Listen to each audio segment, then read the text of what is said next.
This video is an intro to retirement, and we've all heard this word before, but let's dive in and get into a little more detail about what is retirement. So most people have an idea of what they think it is, but retirement is really when you make enough passive income that you no longer need to work. So you can trade in that briefcase for whatever it is you want to do in retirement. And it is good to note that you can actually still work in retirement, but now it's optional. You can do really whatever you want because you have enough income coming your way that you don't need to actually go to work anymore.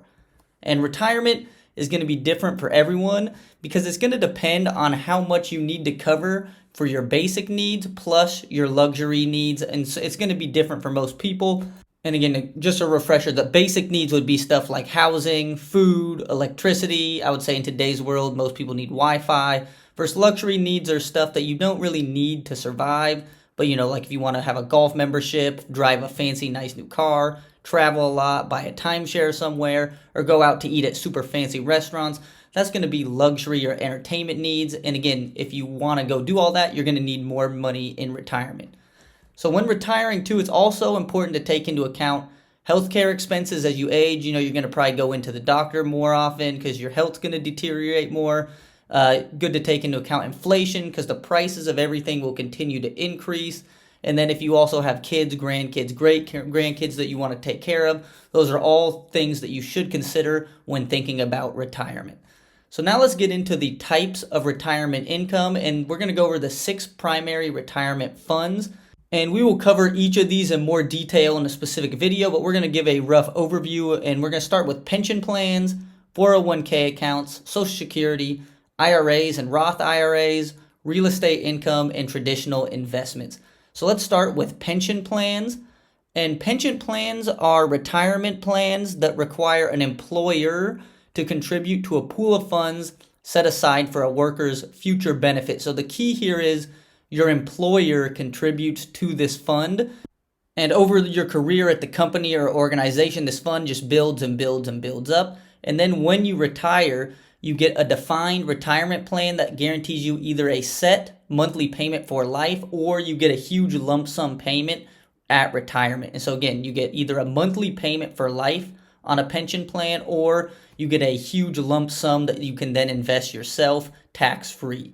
And one thing to note about pension plans, they're becoming increasingly rare because when they were drawn up years ago, they almost are too good of deals and people are living so much longer that these monthly payments for life are starting to take up so much government and company resources that a lot of companies and organizations are moving away from pension plans and they're actually moving to 401k accounts.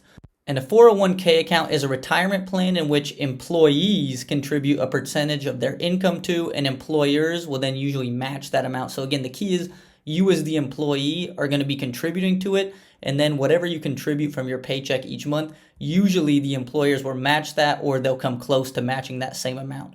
And so what you're contributing to is you're contributing into a chosen type of investment account that you will sit down with the employer and figure out which type you want to invest in. And 401k accounts are the most common type of employer retirement plans offered today by most companies. Let's move on now to another type of retirement income, which is Social Security.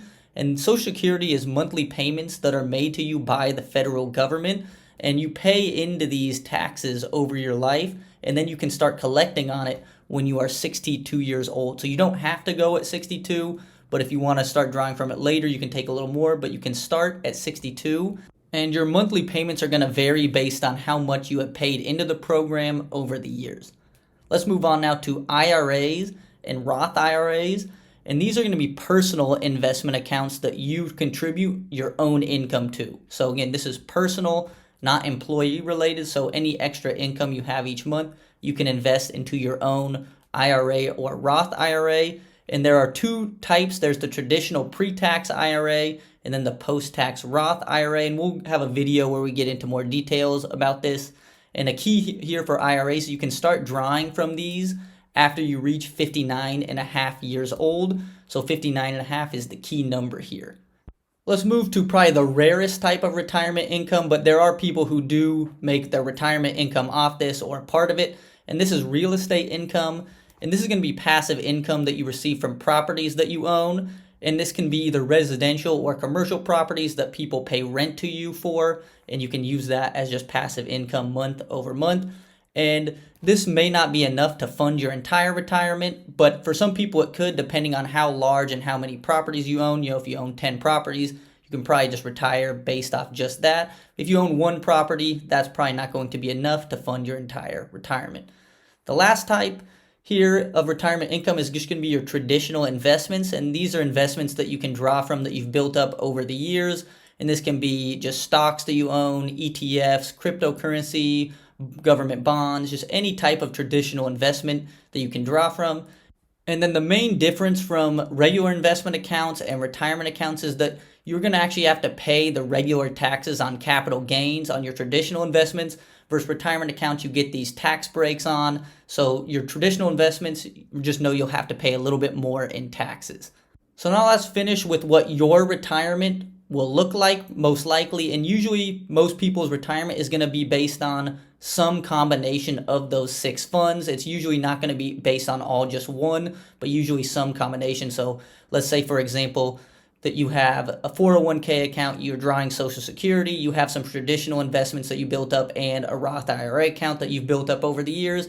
And the combination of all those funds is going to lead you to living your best retirement life. So that is kind of a general overview of retirement, the different types of retirement accounts, and just one reminder to take it easy and chill, especially if you're retired.